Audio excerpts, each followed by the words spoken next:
Porque se você não inovar, o teu concorrente inova. O que a gente espera de parceiros como o TechSul é isso. Estar sensível a essas mudanças e às tendências. A gente precisa que vocês tragam pra gente tendência. Se isso que eu tô falando não fizesse sentido, o Dove não era uma das marcas que teria mais crescido lá na nossa empresa. E eu dei um exemplo...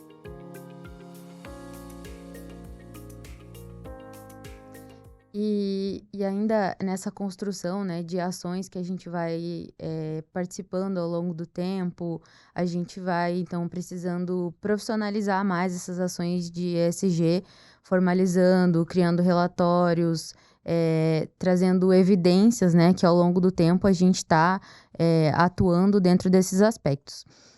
Na sua opinião, quais são os maiores... deslizes, desafios e erros que as empresas cometem ao construir uma agenda ESG? Tá. Bom, primeiro que eu acho que nem deveríamos olhar por essa ótica de quais são os erros, né? Porque senão quase que você inibe a empresa aí Começar, né? começar, né? Mas eu acho que o que faz a empresa às vezes dar um deslize é pensar muito grande, né? Então, assim... não precisa também querer fazer uma coisa desproporcional ao tamanho do impacto que você tem. Uma empresa muitíssimo grande tem que ter projetos mais ou menos também desse tamanho, pelo impacto. Sim, sim. Mas também se você começar já gigante, fica difícil. E aí corre-se o risco, por que eu tô falando isso? Porque corre-se o risco de você colocar uma promessa muito grande e depois ficar tendo que se justificar do porquê não chegou. Perfeito. É melhor você pensar numa meta que seja mais Tangível, factível, né? ainda que ela tenha algum desafio, né? É como as metas que a gente tem ao longo do ano. Perfeito. Também não pode ser assim, 2 dias você bater a meta. Tem não. que ter algum nível de desafio. Ela precisa gerar algum impacto, mas você não pode colocar uma coisa inatingível, porque depois você vai ter que ficar se justificando. Isso desmotiva. E aí que vem o tal do negócio que todo mundo já conhece, que chama greenwashing. O que é o greenwashing? Perfeito. Você finge que você está fazendo alguma coisa. E eu penso que tem empresa que não é que eu acordei e decidi, vou fazer greenwashing. Tá? Ninguém acha que faz uma coisa dessa. Mas a empresa começa a colocar tanto desafio, tanta promessa, porque teve o concorrente que colocou, o outro falou. Mas de verdade, você vê pouca possibilidade de atingimento. Então é melhor você ser questionado por ter tido uma meta menor do que se explicar por que você... Ou que você tem que se explicar como é que você bateu aquela meta, sendo que não tem tanta evidência. Sim. Né? Eu acho que é aí que as empresas talvez se perdem um pouco, né? Eu vejo por aí. Seria na meta muito boa. Tem vários washing, tem também o pink washing. Não sei se vocês já ouviram falar do pink washing, sobre as metas de diversidade. Né? A empresa coloca tanta meta sobre diversidade, LGBT, mulher... Na prática... deficientes, raça, etc. E na prática, ela conta um discurso muito bonito, mas na prática não acontece. Porque tem um nível de dificuldade, muitas vezes, né? Então, tem que tomar muito cuidado, né? Porque se também não fazer nada não é uma opção. Mas também você contar que vai fazer muita coisa e depois ter que se justificar, fica ruim. Por isso que sempre tem que estar atento a essa questão da cadeia de valor e os processos que envolvem outros parceiros, né? Porque às vezes a empresa quer atender determinados clientes que têm determinadas exigências e aí, não, então eu vou ter metas A, B, C, só que metas agressivas e acaba dando... colocando promessas que ela não vai conseguir cumprir para atender determinados clientes. E o greenwashing é um caminho sem volta. Uma vez que você se queimou ali, já era. Não tem como você voltar atrás. Então, algo assim que... Até quando a gente estava criando essa pauta, assim, para o nosso bate-papo, que a gente estava pensando muito, assim, que se a gente pudesse olhar alguns anos atrás, o que a gente teria feito diferente na TechSul em relação aos aspectos ESG, é que a gente teria registrado mais evidências do que a gente sempre fez. Legal. Porque a gente sempre fez várias coisas, mas a gente não se preocupava com essa questão de evidenciar um histórico ao longo desses 20 anos de empresa. É verdade. Então, se a gente pudesse voltar, isso é algo que, em comum consenso, assim, a gente entrou nesse consenso de que evidenciaria mais as nossas ações. Então... porque aí, inclusive, você consegue contar o histórico de evolução. Exato. A gente começou assim... tem coisas até pequenas. Era desse tamanho e agora a proporção que tomou, exatamente. Até coisas internas, né? Que não são menores. Por exemplo, a história do uso de copinhos. Que, por exemplo, vamos falar sobre essas canecas, por exemplo. Ela vai ser usada quantas tantas vezes. Agora, exatamente. Isso, e aí acaba que isso vira um hábito depois para as nossas casas, para os nossos filhos.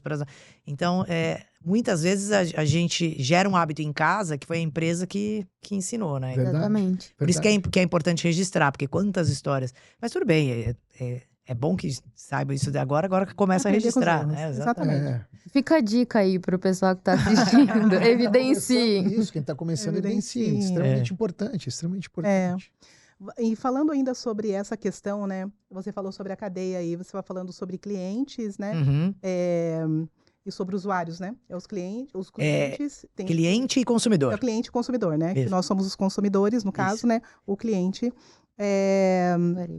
o varejo, exatamente. E não só sobre isso, né? Falando também sobre os fornecedores de equipamentos, como a TechSul para vocês, Perfeito. né? Outros equipamentos. Falando nas médias e pequenas empresas, tá? Porque a Unilever é uma grande empresa hoje, né? Como que vocês engajam, né? Ou melhor, se vocês têm, né, algum projeto de engajamento desses fornecedores, sejam os clientes, sejam os fornecedores de equipamentos, como nós, né? Uhum. E pensando aí, porque eu sei que vocês também têm, né, esses contatos com essas pequenas e médias empresas, não só com grandes empresas, né? Sim. Como é que faz isso na prática aí, com relação ao engajamento voltado aí para essa questão da sustentabilidade, para essas empresas que trabalham com vocês? Bom, funciona assim, a gente tem, dentro da área de compras, tem alguns códigos, tem alguns guias, né? Então, tem, por exemplo, insumos do agro, né? Então, a gente compra ovos, soja. Então, existe um guia da forma como nós gostaríamos que os fornecedores nos fornecessem. Então, olha, para ser fornecedor da Unilever, precisa ter essa característica, essa coisa. Tem que seguir um roteiro, tem um roteiro. Então, eu penso que isso já é uma prática de orientação que pode guiar aquela empresa pequena e média a se enquadrar nesse. Porque uma vez se enquadrando em alguns desses critérios, ele pode ser fornecedor da nossa e de tantas outras empresas. Dúvida, porque as empresas mais ou menos têm padrões parecidos, né? Então, quando a gente fala desse mundo mais de insumos agrícolas, tem muitos critérios sobre, por exemplo, desmatamento. Nós não aceitamos que a soja, por exemplo, seja oriunda de um lugar desmatado. E assim, outros insumos também, né? Então, dependendo de qual é esse insumo ou serviço, é esse critério que se coloca. Ou, por exemplo, as questões trabalhistas, né? É importante que a empresa não tenha, por exemplo, trabalho análogo à escravidão. Então, para ser fornecedor, precisa assinar um termo dizendo que cumpre com isso, né? Teoricamente não precisaria, né? Porque já é lei nesse país, né?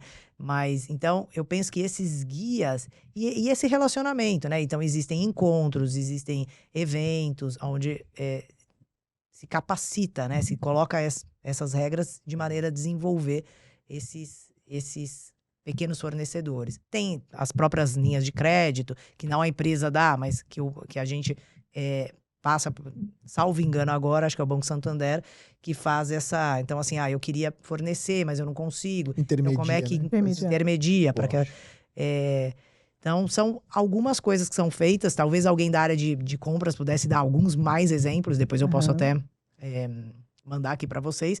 Mas o fato da gente externalizar quais são os nossos critérios e a forma como a gente gostaria que esses fornecedores se relacionem conosco, já facilita muito para essas empresas estarem junto, né? Dá uma orientação, Isso. né? Perfeito. E você acha que existe espaço para inovação em todos os elos da cadeia de fornecimento?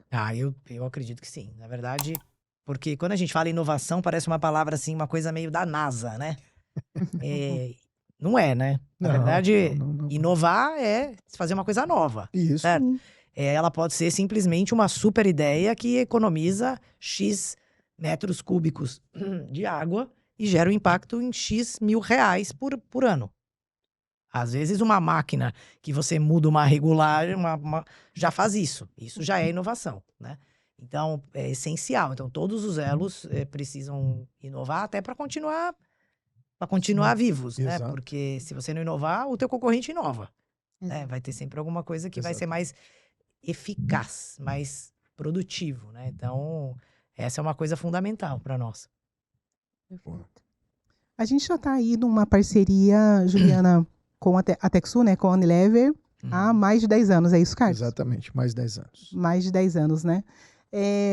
Não sei se vocês já pensaram sobre isso ou se vocês têm também, né? Algo que, sei lá, um programa que já está instituído sobre isso. O que vocês esperam de parceiros como nós, né? Certo. Da área industrial aí, né? Em relação a essa questão da sustentabilidade? Olha, as parcerias, né? Porque aqui a gente não está falando sobre fornecedor, é uma parceria estratégica, né? É uma maneira da gente estar junto, porque um ganha, o outro ganha, né? Não tem. O que a gente espera é, primeiro, que a gente consiga passar os nossos desafios para vocês. Então, por exemplo, contando um pouco, fazendo uma história longa, um pouco mais curta. Aqui na Unilever, nos últimos 3 anos, a gente teve uma mudança substancial na forma como a gente está organizado. Então, antes nós éramos por região, então era Unilever Brasil, e aí tinha um resultado de toda essa empresa que fabrica alimento, higiene pessoal, beleza, sorvete e produtos para casa. Agora, nós estamos divididos por unidades de negócio. Então, cada negócio tem o seu resultado.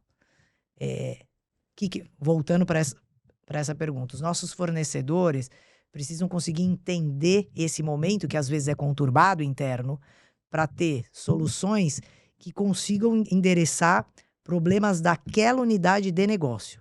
Então, o negócio de sorvetes tem uma característica de venda, por exemplo, claro, se vende muito mais sorvete quando está calor no nosso país.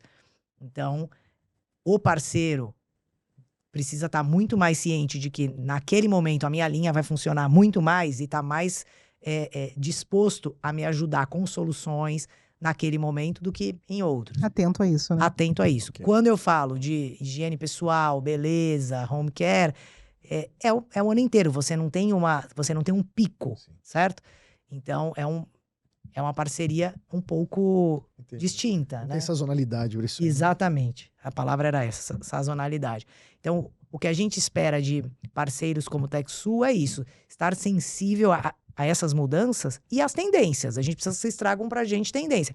Gente, eu tô vendo que o que vocês estão nesse plano, né? Porque a gente lança produto toda hora. Sim. Nessa inovação, nessa nova embalagem, a linha parece que pode ficar melhor, com mais rapidez, fluidez. A manutenção vai ser melhor se vocês mudarem isso. Então, assim, aquele parceiro que traz inovação, que conta, que traz ideias, sem dúvida nenhuma constrói com a área de manutenção da fábrica soluções conjuntas. É isso que a gente espera, essa participação.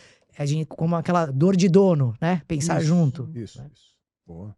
Legal, acho que isso foi excelente. E aí traz aí a Juliana. Deixou muito claro aí quais são os caminhos que a gente já vem percorrendo, claro, né, Carlos? Estou brincando, ao longo deste tempo, né? A Techsul já vem fazendo isso junto com vocês. Fazendo. É realmente uma parceria, né? Muito. Mas eu acho que você aqui também, Carlos, pode até dar um spoiler aí sobre vários assuntos nessa questão de inovações mesmo que a gente tem buscado e que a gente está trazendo aí de reuniões, né, estratégicas, externas aí, e que com certeza aí vai se enquadrar, vai se encaixar aí nessa parceria, né, com as indústrias. Sim. A Techsul tem buscado muitas soluções naquilo que concerne ESG, sustentabilidade, pessoas, né, governança também, isso você já pode ver aqui, né, principalmente na parte de mulheres.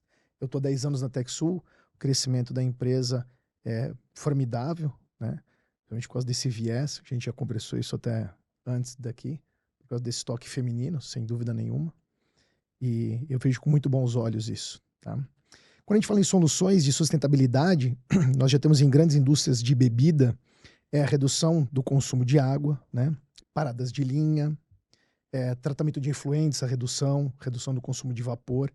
Então, nós temos isso muito forte dentro da TechSul. Então, quando a gente adentra no cliente, a gente sempre olha o quê? Missão, propósito e valor do nosso parceiro. E nós temos a nossa missão, propósito e valor. Se elas estão em linha, o negócio acontece, flui mais fácil. Lógico. Então, essas soluções, como a Márcia falou, a gente emprega, sem dúvida nenhuma. Porém, nós temos coisas novas que nós trouxemos agora da nossa viagem ao nosso grande parceiro de negócio, né? A Alfa Laval.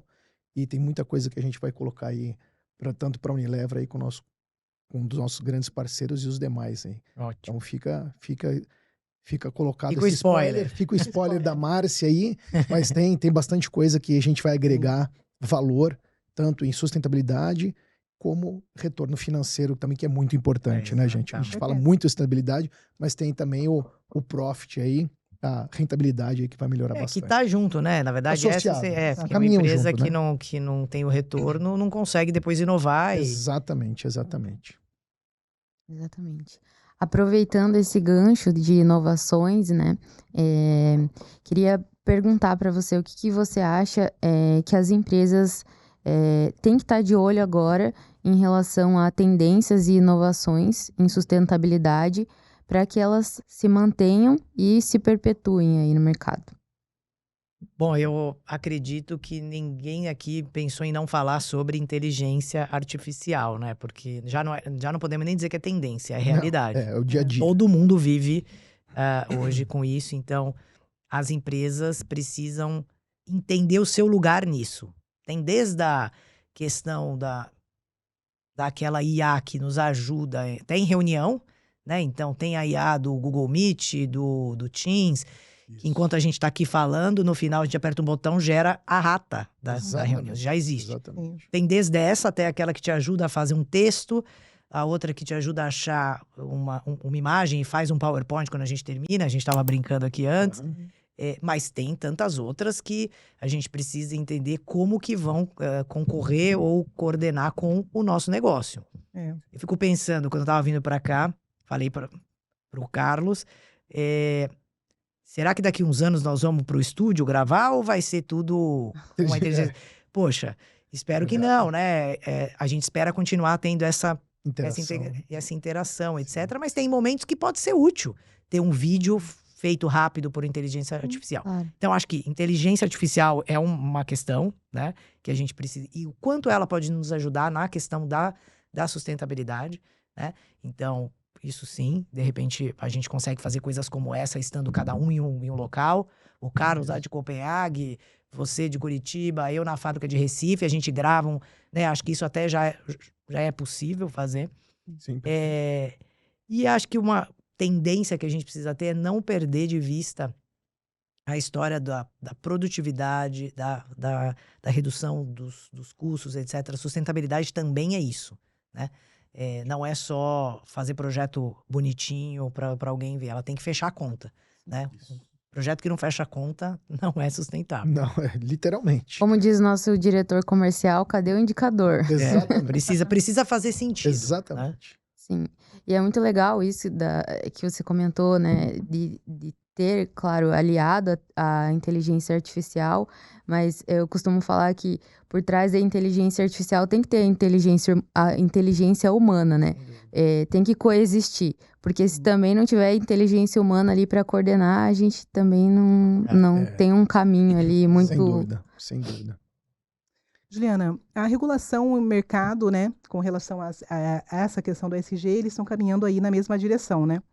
Na tua opinião, assim, o que precisa mudar para que o ESG ele não seja falado somente como um custo, que a gente sabe que isso é muito falado, né? E era que a tua fala agora anteriormente, a conta tem que fechar, né? Querendo quase a não ser falado somente como um custo, né? Mas que ele seja, de alguma forma, alinhado à estratégia do negócio, né? Nós temos algumas ideias, porque nós trabalhamos diretamente com as indústrias, e quando a gente vende os nossos produtos, nós precisamos falar sobre sustentabilidade, né, para eles também. E aí a gente fala assim, como é que, e talvez você tenha alguma questão para compartilhar com a gente aqui, alguma ideia, como que se vende o ESG hoje, né, no mundo, neste momento que nós estamos passando ainda? Você começou me falando sobre a questão de regulação e sobre mercado. Eu penso o seguinte, como país, a gente vem numa crescente sobre isso. Então, já é muito claro que para determinadas inovações, de fato, ganharem alguma escala, para ter escala, muitas vezes envolve uma mudança regulatória. Então, vamos falar de um exemplo aqui. Vamos imaginar que nós produzimos embalagens para a indústria que embala alimentos. Então, na indústria de alimentos, qualquer nova embalagem que entre em contato com alimento, vamos falar um caso prático, Hellmann's, embalagem de maionese Hellmann's nossa, tá? Se amanhã alguém chegar com uma nova embalagem e falar ela é 100% reciclável, ela tem todas as características, tá? Antes de eu utilizá-la, eu preciso passar por uma aprovação da Anvisa. Por quê? Há um regulamento técnico que fala que qualquer embalagem que entre em contato com o alimento precisa ter essa aprovação. E tá certo, ainda bem. Não posso só falar. Sem dúvida nenhuma. Tá tudo bem. Porém, essa avaliação às vezes demora um tempo, certo? Então, às vezes, a inovação, ela tá na frente da regulação. E o que as empresas têm feito?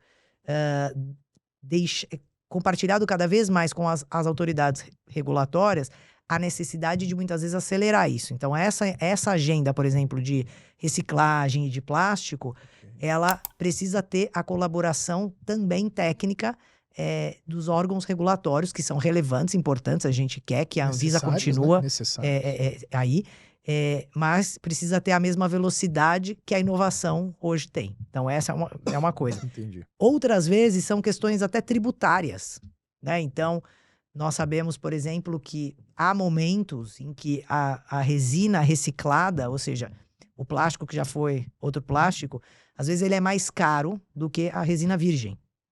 Então, para que a empresa vai comprar a resina reciclada se a virgem, como eu disse, tem que fechar a conta? E muitas vezes a empresa acaba fazendo isso porque sabe que é uma oscilação, é uma questão de mercado, mas que tem um compromisso de acabar com a poluição plástica e, aliás, contribuir para isso, né?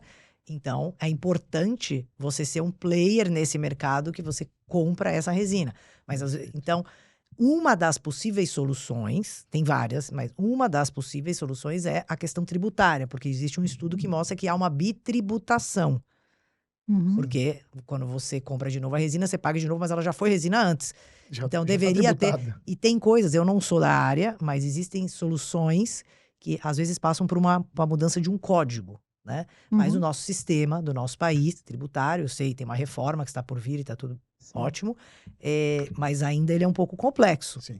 Então, eu vejo que tem soluções que são simples, né? Mas tem umas que demoram alguns anos, e para ter escala, como eu tinha te dito, então a melhor maneira, acho que, de vender sustentabilidade é que ela seja escalável. E para ser escalável, em alguns momentos, passa por mudanças regulatórias, tributárias, enfim, passa por uma mudança. Falando de um outro exemplo aqui, ainda sobre plástico, que é onde eu tenho falado mais nesses últimos tempos, existe uma tendência no mundo de ter legislações nos países que estimulem que as empresas tenham práticas como essas que eu tinha falado antes, né? Que coloquem cada vez menos plástico, coloquem resina reciclada, enfim, essas coisas um percentual daquilo que você coloca, você recicla. Porque hoje isso não é realidade. O que nós temos no nosso país é uma legislação de 2010 que chama Política Nacional de Resíduos Sólidos, que sim estabelece para as empresas que vendem produtos como nós, que são muitas, que você recolha um percentual disso, né? Hoje tá na ordem de 33%. Então, todas as empresas precisam comprovar que tem algum projeto que recolha isso. Mas não há uma outra regra que fale, você precisa colocar na sua embalagem X% desse material reciclado. Sustentável. Quem faz isso hoje faz por voluntariamente, faz porque é uma prática que acha boa, né? É um compromisso. Mas existe uma tendência global de que isso seja obrigatório. Na medida em que todas as empresas tenham essa obrigatoriedade, ainda que isso leve um tempo, olha, daqui 2 anos vai ser 1%, depois vai ser 3%. Claro que você precisa equalizar, porque você tem empresas micro, pequenas, médias, grandes e... Né? Que não conseguem se enquadrar tão facilmente. Precisa ter mas precisa ter esse caminho. E aí a gente constrói, e aí isso vira natural. Então, eu acho que regulação, isso pode ser bom nesse sentido, justamente para fomentar que a cadeia vá junto. E aí, se você sabe, como fornecedor, que todas as empresas vão ter um mínimo percentual sobre aquilo, você fala, opa, tem um mercado aqui, então eu vou atuar aqui. E aí você vai fazendo em escala aquele mercado girar. Já tá enorme, né? E as indústrias, como a Unilever, por exemplo, vocês têm alguma participação direta ou indireta nessas regulamentações aí, de alguma forma? Parte do meu trabalho e do meu time é justamente participar do debate, né? Então, eu vira e mexe estou envolvida em reuniões, eventos, discussões sobre a mudança da regulação, né? E aí pode ser no governo que está agora, no anterior, no que virá. Eu sempre falo assim, não importa quem está sentado na próxima cadeira que está ali, quem é a pessoa que está. Nós vamos falar com quem está com a caneta, porque nós precisamos mudar a regra, se for preciso mudar. E a gente quer fazer parte do debate, né? A gente quer levar o exemplo de quem tá na ponta. Né? Quem tem know-how. Então, olha, isso pode, isso dá, isso não dá para fazer. Então a gente participa nesse sentido. O que é viável, isso é muito comum, não só indo direto como empresa, mas empresas em geral trabalham de forma setorial. Então você faz parte de uma associação que representa aquele setor. Então tem a Associação Brasileira das Indústrias de Produtos de Limpeza, Associação Brasileira das Indústrias de Bebidas. E aí dentro desse ambiente, a gente não tem concorrência. Ali a gente compartilha os problemas comuns. Quais são os problemas comuns? A dor comum, né? Essa associação são as indústrias. Quem vai... Faz parte das indústrias. Quem faz parte da associação são as indústrias. Então, são representantes, então são as Márcias que vão lá e dizem, né? São as pessoas de cada indústria. De cada indústria. Então, a Márcia da TechSul, a Márcia da outra empresa. Então, qual que é a dor? Então, tem associação de diversos temas, né? Então, nesse caso, como a gente é a indústria... Nossa, que ótimo. Ótimo saber disso. Eu não sabia. Não sabia que existiam... Como que funciona essas associações, né? Que são as associações e que daí vão lá para o debate, que daí né, que chegam aonde devem chegar para que realmente essas regulamentações aí, enfim...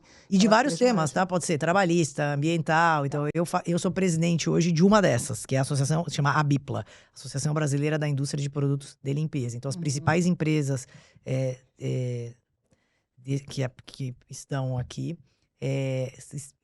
que operam nesse país, fazem parte desse debate. E aí a gente pode levar para o governo... uma palavra do setor. Então, não é assim o que a Unilever acha, é o que o setor de limpeza acha. E aí, imagine que você tá do outro lado, né? Como órgão regulador. Você não pode simplesmente falar, porque a TechSul acha que isso é bom, eu vou fazer. Não, tem que ser o que é bom para o setor. Claro. Então, por isso que é importante se organizar e fazer essas alianças, né? E é bacana porque... Muito inteligente. Aquilo que você falou, né? Como é difícil... a gente ter a conscientização e aí a questão dos valores, né? A questão de preço, né? Te dar um exemplo, tá? A gente foi fazer as nossas agendas, né? Mandar confeccionar as nossas agendas da TechSul, que tem até tô com uma aqui. Essa daqui é do ano passado. Essa é antiga. As agendas para 2025. E a gente foi na mesma gráfica, só que nós fizemos um orçamento e quando chegou o orçamento, o valor era muito diferente do ano passado. Tudo bem, eu sei que existe aumento, né? Mas era muito diferente. Eu falei, gente, o que aconteceu? Em euro pisquei. Agora? Sabe o que aconteceu? A gente pediu que fosse feito em material reciclável este ano, para 2025. Eu falei assim, gente, tudo bem, mas a diferença é tão grande assim. Não, vamos negociar isso, né? Vamos fazer uma agenda digital, gente. Não, gente. Não. Então usa o Outlook. Porque tem a questão do... Não, mas... Tem a questão do material, mas tem a questão da quantidade. Daí vem uma história assim, sabe? Eu falei, não, tudo bem, a gente vai fazer essas quantidades menores, mas vamos distribuir ao longo do ano. né? Não vamos fazer de uma vez só, enfim, vamos fazer um estoque e tal. Agora, para a gente tentar negociar. Mas a questão não era essa. A questão era o material mesmo. Usado, sabe? E daí eu fiquei tão... eu fiquei pensando... Quer dizer, nem é ele que tá... Nem é esse fornecedor que tá, na verdade, ganhando mais. É porque para ele o insumo tá mais caro. Exato. É uma cadeia, entendeu? É uma cadeia. Até chegar no consumidor final, que no caso éramos nós, né? Aí eu fiquei pensando, e eu falei assim, poxa, como que a gente vai falar sobre isso, né? Desde lá do início, né? Para todas essas pessoas. E aí, eu achei bem bacana. Então, esse é um trabalho, né? Exatamente, precisa encontrar onde está esse gargalo, né? Por que que esse... E eu não entendo disso, mas por que esse papel especificamente tem um valor... O que faz com que... Então, acho que essa coisa sobre regulação e tal, ela tá aí para isso, né? Para equalizar. A gente precisa que essas práticas tenham escala. O que precisa ser feito para dar esse ganho? Exatamente. Escala, né? E quando você começa a pensar em tributos, né? E você começa a falar, né, sobre isso e começa a impactar, e as pessoas começam aí, porque daí mexe no bolso, as pessoas começam a pensar um pouco sobre isso também. E a gente sabe que tá paralelo uma coisa a outra, né? Eu tive uma informação, acho que foi no ano passado, quando a gente fez uma viagem para Alfa Laval, na Suécia, a gente teve uma informação de que eles têm uma prática bem bacana das indústrias lá, onde eles se reúnem uma vez por ano, né? Todas as indústrias, as principais indústrias da Europa, se reúnem para que eles discutam. É um fórum que deve acontecer em vários dias, eu imagino, não deve ser um dia só, deve ser em vários dias, onde eles discutem as principais dores da indústria em relação a absolutamente tudo. É isso. Tudo. E aí, a partir daí, eles também, né, se juntam como se fosse uma associação, onde eles têm também uma relevância, super importante fazer eles têm isso. ações que eles podem ter de regulamentações. O que acontece com isso no final da cadeia, né? Acontece que as indústrias começam a trabalhar, eles também têm o intuito de trabalhar de uma forma alinhada. Claro. Práticas comuns. E aí, isso dá escala. Dá escala. Exatamente. E aí, quando eu vou numa indústria, sei lá, X, eu penso que, eu falo assim, eu vou sair daqui porque... Eu vou para a indústria Y, eles têm as mesmas práticas. E isso faz com que eles consigam, sabe, reter mais pessoas, ter práticas boas e desenvolvimento também. Mas aí também a gente sabe que tem uma ajuda gigantesca do governo, só que tem uma contrapartida, né? Eles precisam também diminuir impactos, e que é isso, né? Inclusive, dos dois lados, que está sendo repassado para nós, e que a gente realmente está aceitando super bem. Isso porque nós sabemos da necessidade disso com relação ao mundo, ao planeta mesmo, né?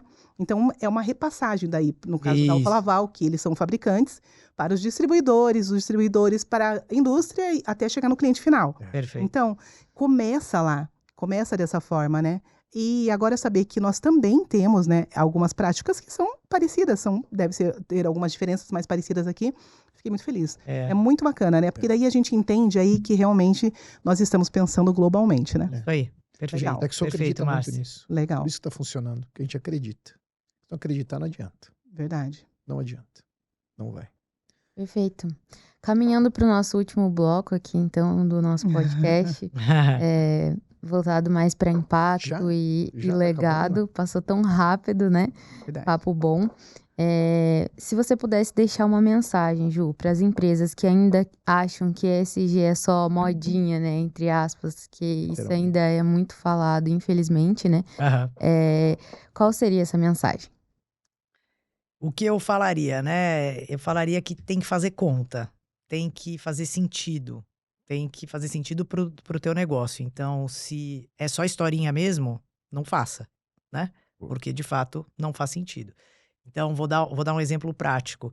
A marca Dove, que eu havia falado, é uma das marcas da Unilever que mais cresceu em valor de marca. Ela cresceu demais, né? Depois, em algum tweet, em alguma pesquisa, vocês conseguem ver que eu tô falando... Tem dados sobre isso. Legal. É uma marca que cresceu no mundo inteiro. E a marca fala sobre valores muito diferentes. Então, ela fala sobre beleza real. Fala que as mulheres, as pessoas, não precisam ser todas daquele padrão de estética que se colocou tão difícil para que a gente atinja, né? Tem que ser perfeita, não pode ter cicatriz, celulite, não pode ter... Enfim... é uma pessoa irreal. Então, então essa marca cresceu. Estou falando cresceu, vende mais produto, tem mais venda ao longo dos anos. Falando isso. Sim. Não foi falando construindo uma pessoa irreal, certo? Falando a verdade. Então, e por isso que vale a pena. Então, dá para fazer negócio com valores que sejam reais e que sejam concretos. Ou seja, tem que vender a realidade. Você não pode, por exemplo, eu não posso te contar que Dove está fazendo isso e lá dentro de casa Dove fazer diferente. Então, tanto é uma marca que faz isso há tantos anos que a gente ousou levar uma das iniciativas últimas que eles fizeram foi sobre o combate ao uso de filtros nas redes sociais. Porque é um uso de filtro e tem pesquisa que mostra que adolescente, principalmente meninas, sofrem muito essa necessidade de ser perfeita, de ser tão bonita quanto. Isso e aí usam mil filtros muito e tal. Injusto. Então a gente levou esse debate para o Congresso Nacional, a gente levou uma vice-presidente nossa para participar de uma audiência pública na Câmara. E isso contribuiu, ajudou para o desenho de um projeto de lei que visa tratar desse tema com a ótica de saúde mental. Porque, no fundo, e tem um vídeo de Dove que mostra isso, como as meninas adoecem. Quando elas começam aqui, eu quero ficar mais magra, eu quero ficar mais bonita, aí não come, e aí bulimia, enfim, tem um negócio bem...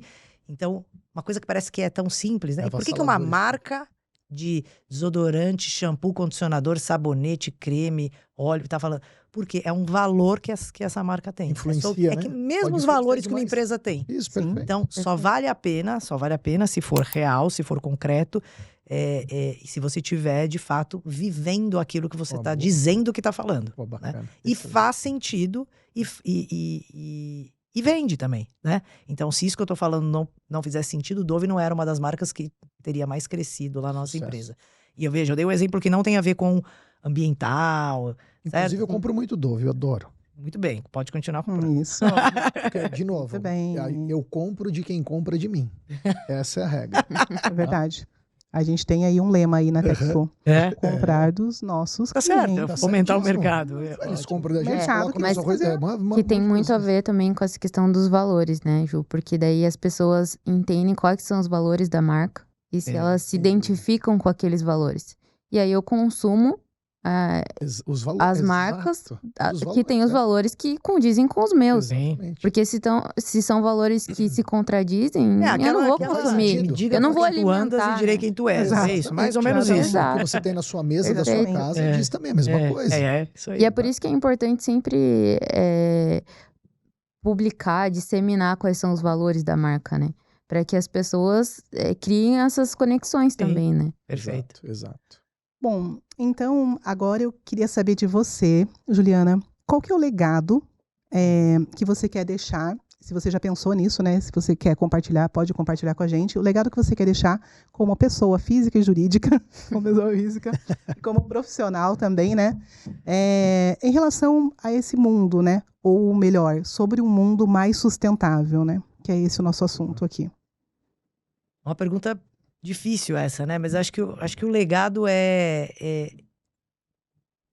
que a gente deveria sempre valorizar as pessoas e o que elas têm de melhor para nos oferecer, né? Então, eu como líder agora, estou com uma área maior ainda, estou tendo o privilégio de poder ter uma escuta mais ativa. Porque, no fundo, o que o líder pode fazer é dar espaço. É deixar que as pessoas mostrem o que elas sabem fazer, o que elas sabem colaborar. Então, o meu legado é deixar um ambiente propício para que as pessoas consigam dar o melhor e, naturalmente, a área vai crescer, a empresa vai crescer, vai todo mundo prosperar. Então, um ambiente acolhedor para todo mundo ser quem pode ser, do jeito que é, com a família que tem, com o estilo de vida que tem. Então, eu gostaria de deixar esse legado, de uma liderança que inspirou a pessoa a dar o melhor do jeito que ela é. Não tem um padrão, você não precisa ter um padrão, né? Esse é o meu... Ver o melhor de cada um, né? Que cada um tem, né? Isso, acho que esse é um bom resumo. Isso, né? Inspirador mesmo. É inspirador. E você falou sobre a escutativa, né? E difícil isso, né? Nossa, cara. eu adoro, porque eu gosto muito desse termo e eu gosto de pensar nele aí na prática, né? Como que você faz isso de uma forma consciente?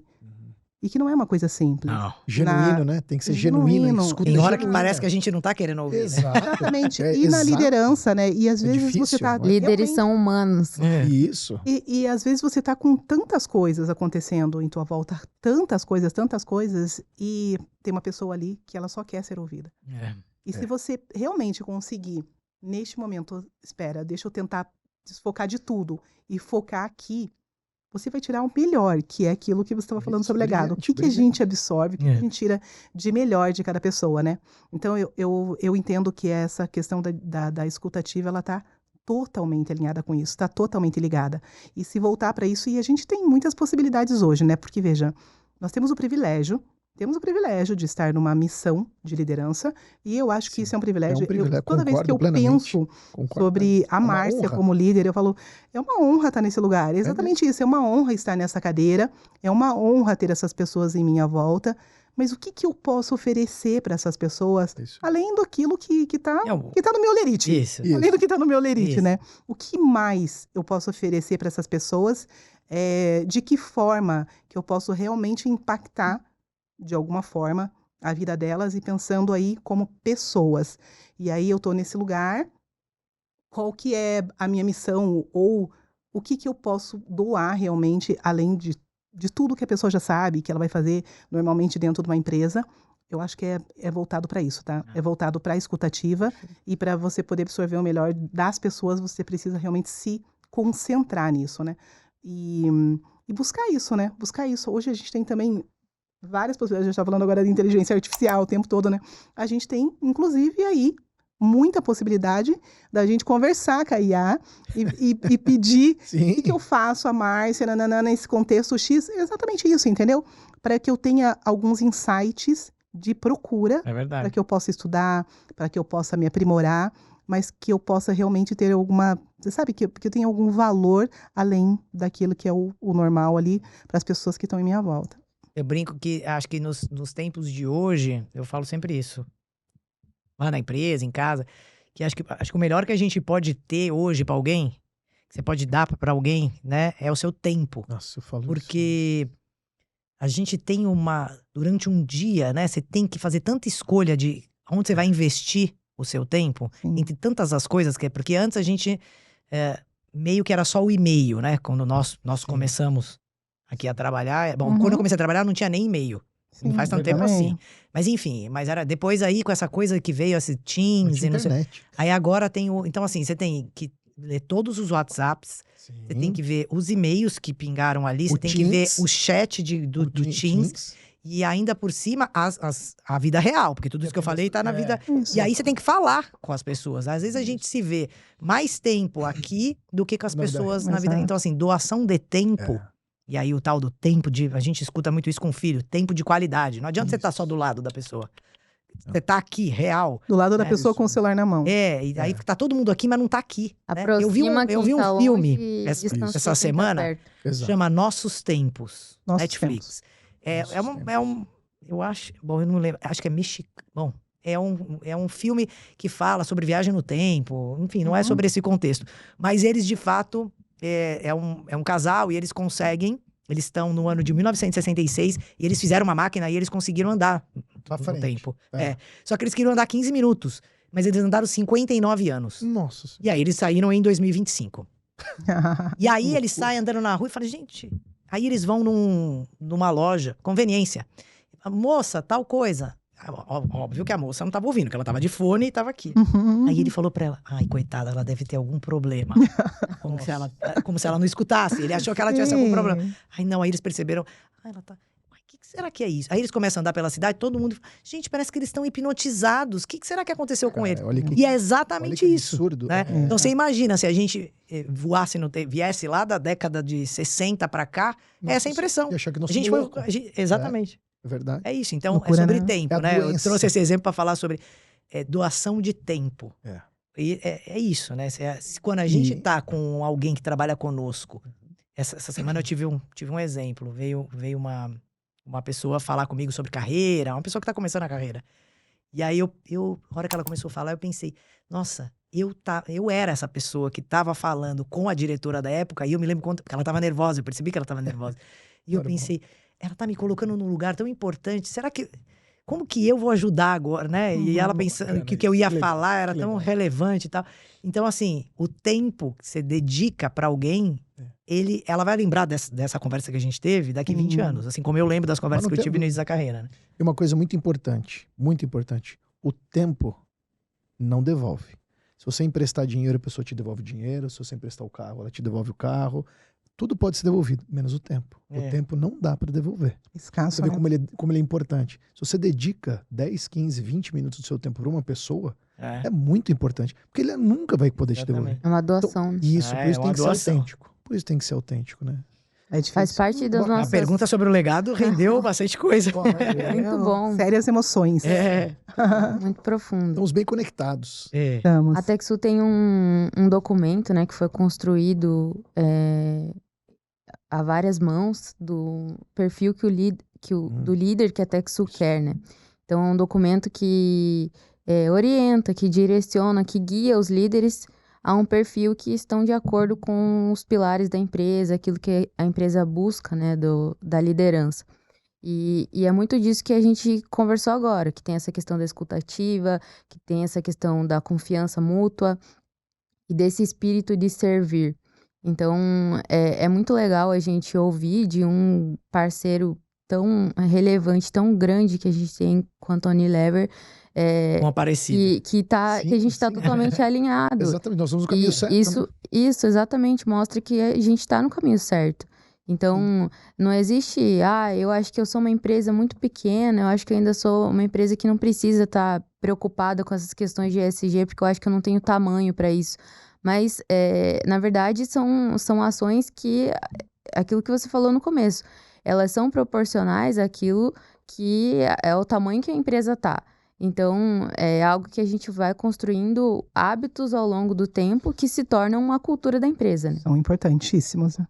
E aí, por fim, para a gente fechar aqui o nosso bate-papo muito enriquecedor, queria, inspirado em outros podcasts muito, muito geniais aí que a gente acompanha, um ping-pong final, Ju. Tá. Um livro que todo líder ESG deveria ler. Tá. Eu fiquei pensando nessa pergunta, tem vários, mas eu acho que tem um que em português chama O Ponto da Virada, que é The Tipping Point, que é um livro importante que fala sobre como pequenas ações, pequenas coisas fazem grandes movimentos e grandes diferenças. Muito parecido com o que nós falamos aqui. Perfeito. Show. Um erro que virou aprendizado. Tem vários, eu acho, né? Mas acho que é o excesso de confiança, né? De falar, eu sei. Então, a gente tem que sempre imaginar que você precisa de mais ajuda, de mais gente, de alguém que te apoie. Então, não acredite que sozinho você consegue fazer alguma coisa, né? Eu muitas vezes fui sozinha e me dei mal. Então, acho que excesso de confiança foi um erro que eu não quero mais cometer. Boa. Um hábito que mudou a sua carreira. Bom, o primeiro é manter as boas relações. Então, eu me lembro da época de estagiária das boas relações e que depois viraram indicações para entrevista e que depois viraram emprego e eu entrei na Unilever por isso, né? Então, e lembrar que você tá nessa cadeira, daqui a pouco eu tô e a gente vai estar em lugares, né? Então, nunca menosprezar ou falar, eu só vou falar com o diretor daquela empresa. Tá? Ele está diretor, ele não nasceu diretor, ele está. Isso é muito comum também quando a gente tem relacionamento com órgão público. Né? Aí ele está ministro. Na outra gestão ele pode ser outra coisa. Pode não ser nada, inclusive. Valorizar as pessoas de nível técnico, as assessorias. Então, essa é uma coisa que eu aprendi e que eu tenho como hábito. Outra coisa que eu coloquei aqui que é disciplina. Tem que ter disciplina na nossa vida e na nossa carreira. Para tudo, né? Disciplina para comer bem, para fazer exercício, para fazer tudo. Mas na carreira você tem que ter disciplina porque ninguém é promovido e tem sucesso se não for disciplinado. Não é todo dia que a gente acorda motivado, né? Não, é por isso que tem que ter... E repetição. Né? Tem aquilo que dá certo. Em comunicação, vocês trabalham com comunicação. Comunicação é repetição. Você faz uma campanha sobre alguma coisa. Você tem que repetir ela quantas vezes? Repetição. A pessoa tem que ler muitas vezes para que aquilo faça sentido. Né? Então, essas 3 coisas. Uma pessoa que te inspira. Então, uma pessoa... Quem me inspira muito, na verdade, diariamente, são meus pais, né? As primeiras... Quando eu pensei nisso, são as primeiras pessoas, sem dúvida nenhuma. Cada um por uma questão. Mas se for falar de uma pessoa, né? Já que Sandra e Ronaldo não são conhecidos por todos, que são meus pais. O Paul Polman, que foi esse líder que transformou aí a nossa empresa e colocou a Unilever com esse reconhecimento sobre sustentabilidade, etc. É um líder, é uma pessoa que eu admiro bastante. Boa. Perfeito. E ESG em uma palavra? Eu falei algumas vezes aqui, impacto. ESG precisa ter impacto, precisa ter escala, precisa ser uma coisa que gere valor, né? Então, mas impacto, acho que é a palavra. É a palavra. Perfeito. Ju, queria agradecer a tua presença aqui, a presença também do nosso time aqui da TechSul. Foi muito especial. Acredito que a energia contribuiu muito para o desenvolvimento do nosso bate-papo. Foi uma energia muito positiva, que com certeza. Forte. Exato. Queria agradecer a tua disponibilidade, todo o conhecimento que você genuinamente contribuiu aqui com a gente, compartilhou. E era isso. Queria colocar só mais um ponto antes de vocês finalizarem. Para mim é um enorme prazer poder... Primeiro, obrigada pelo convite, Imagina, Carlos. É um prazer, estou muito feliz. E poder contar todas essas coisas que às vezes a gente conta uma coisa que a gente fez e que parece tão comum, né? E que pode ser útil. Sem dúvida. Tem 4 comportamentos que a gente... Você me falou agora que vocês fizeram um guia sobre como o líder tem que ser, né? Lá na Unilever nós temos os 4 comportamentos que nós gostaríamos que todo colaborador tenha ele muito claro. Eu vou colocar eles aqui porque eu acho legal da gente compartilhar. O primeiro é se importar profundamente. Então, se importar com o que a gente faz. Esse é um comportamento que, inclusive, a gente é avaliado por eles, tá? Depois, focar no que é importante. Legal. Então, assim, porque é muito comum, né? Junta 4, a gente começa a falar, daqui a pouco a conversa tá indo. Gente, vamos focar? Isso. Né? Estar 3 passos à frente. Pensar, ou seja, pensar já adiante, né? Não adianta... E o outro é entregar com excelência. Então, também não adianta estar 3 passos à frente e fazer uma coisa mais ou menos agora, né? Então, os 4 comportamentos que são muito relevantes para nós. Bacana isso. Obrigado por compartilhar. Muito obrigado mesmo. Nossa, adorei. Muito bom mesmo. Foi fruto de muitas conversas e tal, e eles são comportamentos que se esperam globalmente também, né? Quando tem empresa grande assim, todas as coisas são grandes, mas e isso porque, como o fato de ser muito grande também, às vezes, é muito complexo, né? Que é um gigante que precisa se movimentar. Exatamente. É por isso que a gente fala muito de foco, excelência. Esses guias são tão importantes para feedback também, né? E para nortear, né? O que a gente espera que as nossas pessoas, então... Eu adorei. Obrigada por compartilhar. Show de bola. Eu queria compartilhar com vocês algo que eu li hoje quando eu estava vindo para cá no voo e que eu achei bem bacana, que eu estava olhando algumas coisas sobre essa questão de sustentabilidade, né? E eu vi um negócio que parece tão simples, mas acho que é legal aí para a gente refletir. Estava escrito assim: a gente vive em 5 lugares, a gente passa por 5 lugares nesse mundo, né? A gente vive em 5 lugares. Um é todo o globo, né? Todo o mundo, né? O mundo de uma forma geral. Esses são os lugares, são os nossos lares, né? O mundo de uma forma geral. O nosso corpo, o nosso lar, nossa casa mesmo, né? Lá onde que a gente vive, a nossa mente e o nosso coração.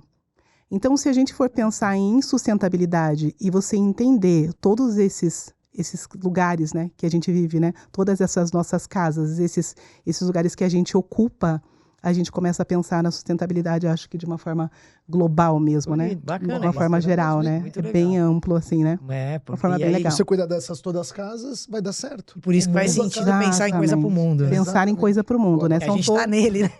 A gente tá nele. E aí, quando eu li aqui um pouco sobre como seria esse bate-papo aqui, né? eu também fiquei respondendo ali sobre o ping-pong. Eu achei bem legal responder. E aí, quando eu pensei em livros, né? E aqui a pergunta é um livro que você indicaria, né? Eu trouxe um livro aqui, que é Felicidade de Pessoas e Empresas. Eu vou mostrar aqui, ó. Este é o livro Felicidade de Pessoas e Empresas. Esse livro foi escrito pelo Júlio Sampaio. Ele é um grande amigo nosso, ele é nosso mentor. Ele inspira muito a nossa equipe, trabalha bastante com a TechSoup. É o nosso conselheiro também, é uma pessoa que já está há muitos anos com a gente. E ele foi uma das pessoas que plantou essa sementinha aí com relação à sustentabilidade lá na nossa empresa. Ele foi uma das primeiras pessoas que falou sobre, de uma forma transparente, de uma forma simples, leve e principalmente assim de uma forma consciente sobre sustentabilidade para nós. E ele escreveu esse livro depois que ele começou a trabalhar com a gente, com a TechSoup, e nesse livro ele cita a TechSoup, inclusive. Que legal. Tem uma citação sobre a TechSoup, e foi uma novidade para a gente, daí ele foi entregar o livro para a gente ficou muito feliz, foi bem emocionante. Esse livro é muito bacana, ele fala sobre tudo isso que nós falamos aqui e que todos nós aqui acreditamos com absoluta certeza, né? Muito genuíno. E ele está, inclusive, agora escrevendo uma tese de doutorado, aonde ele quer incluir a letra F no ESG, que é de felicidade. Porque legal, ele acredita, Juliana, olha que bacana isso. Ele acredita que a felicidade ela tem que fazer parte da sustentabilidade. Ela faz total sentido nessa cadeia, entende? E que as pessoas têm, sim, e podem, sim, ser felizes dentro das organizações, dentro das empresas. Então, ele fala muito sobre isso, prega sobre isso. Porque a gente passa boa parte da vida na empresa. Isso. E tá se não for feliz. Está defendendo uma tese sobre isso, sabe? Sobre o F aqui no ESG, F, que é isso que ele quer. E faz sentido. Faz muito sentido o que ele está falando. Faz parte da missão, né, do Júlio. Construir felicidade conscientemente. Missão exatamente. Faz parte da missão dele. Exato. Decorou. E eu queria te dar de presente. Obrigada. Esse livro é bem bacana, é muito importante aqui para nós. Acho que vai ser legal também para você. Com certeza. Muito obrigada. Obrigada. Nada. Muito obrigada. Ótimo, gente. Muito obrigada. Obrigado. Foi enriquecedor, aprendi muito com vocês três. Vocês duas eu aprendo direto lá em Curitiba, né? Obrigada, Carlos. E com você aprendo muito. A gente aprende durante minha vida, muito obrigado. Aprendemos juntos, né? Prazer estar com vocês três. Foi um obrigada, prazer. Obrigada, Carlos. Obrigada por apresentar a Juliana pra gente, né? Imagina. E realmente uma hoje pessoa que eu tenho muito orgulho. E me inspiro muito dela. Com certeza. E orgulho mútuo. Hoje foi um momento muito, muito inspirador aqui. Sem muito dúvida. Legal, de muito crescimento para mim. Aprendi também muito com vocês. Quero agradecer por esse tempo juntos aí. Obrigada, gente. Obrigada. Até mais. Obrigada.